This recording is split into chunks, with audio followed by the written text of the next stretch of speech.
we've heard the harsh realities of the human rights situation in Iran. Dr. George, sadly, Iran is not alone. Part of your Commission's mandate by law is to review the ongoing facts and circumstances of violations of religious freedom around the world, present that in your annual review, make policy recommendations to the President, to the Secretary of State, to us in Congress with respect to matters relating to international religious freedom. How many countries are currently listed by the State Department as a country of particular concern due to their ongoing and systematic violations of religious freedom? How many did your Commission recommend to be listed? And when was the last time a new country was designated as a country for particular concern by the State Department? And why does the administration repeatedly overrule your Commission's recommendations? Is this symptomatic of the larger problem that the United States is dropping advocating for religious freedom and human rights so low on our foreign policy agenda? Have we been using all of the tools available to us, namely sanctions, to promote religious freedom and human rights? And let me just ask the questions, and we'll have all of you respond. And Ms. Beharry, thank you again for your testimony, telling your story, a story that unfortunately is not unique to just you as a member of the Baha'i community. In your testimony, you talked about Rouhani's Citizen Rights Charter, and this was part of his so-called reform agenda. But as you note, it raises very serious concerns, least of which that it still does not recognize Baha'i as a religious minority.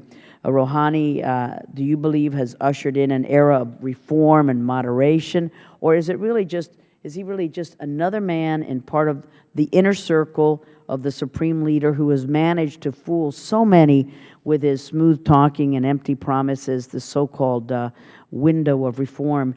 And Mr. Etemadi, you've been a political prisoner of the Iranian regime. In your testimony, you say that the silence of the international community is in the face of ongoing human rights violations in Iran has actually encouraged Rouhani and the regime to even further expand these abuses and curtail the rights of his people.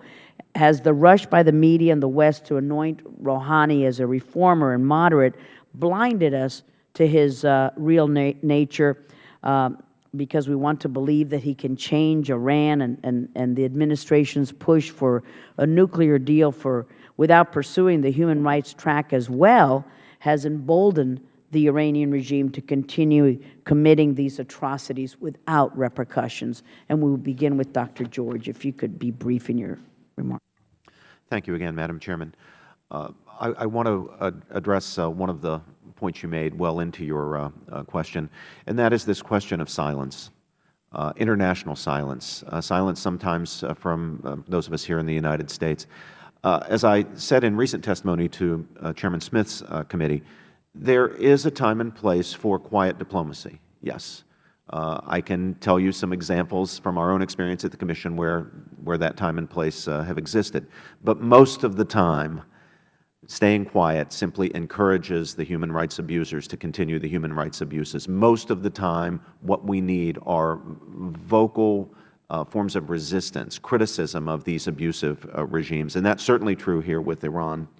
Madam Chairman, currently, the State Department designates 8 countries as countries of particular concern, the worst religious freedom abusers.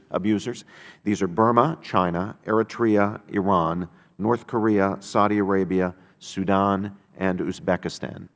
We currently are recommending 8 additional countries. Some of them have been our recommendations for several years, but as you noted, those recommendations haven't always been taken. The countries that we are recommending but have not been designated as countries of particular concern are Egypt, Iraq, Nigeria, Pakistan, Syria, Tajikistan, Turkmenistan, and Vietnam. We list Pakistan at the very top of our list of offending nations which have not yet been designated as countries of particular concern. If there is one country at the top of the list that should be so designated, as I have recently testified, that is Pakistan, because the horrific abuses that take place there, including abuses, again, against the Baha'i community. The last designations by the State Department were in 2011, I believe.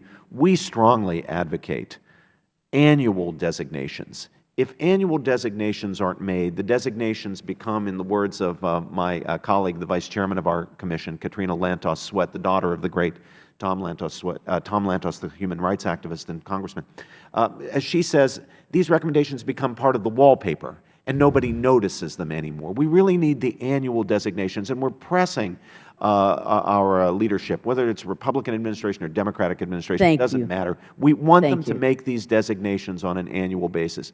Now, as far as why our recommendation— And I'm going to just stop you a second because I asked too many questions, but I want to give a chance to Ms. Bahari to respond and Mr. Atamati.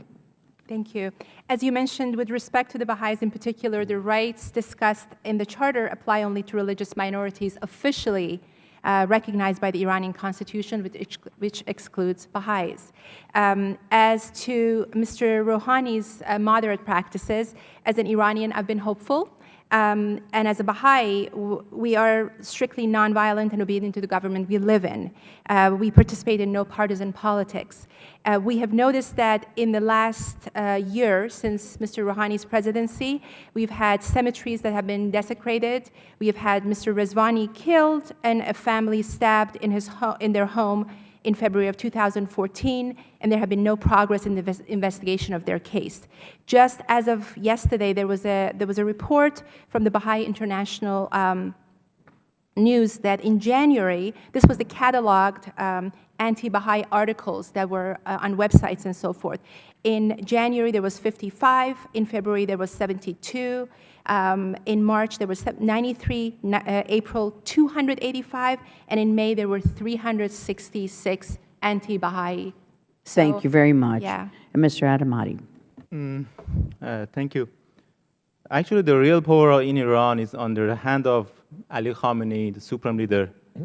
And as I said, the election of Hassan Rouhani was a result of international pressure to decrease this pressure and release the blocked funds.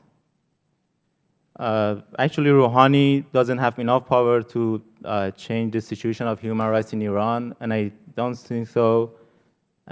Even if he had, he changed anything in Iran because he's not reformist, as we know.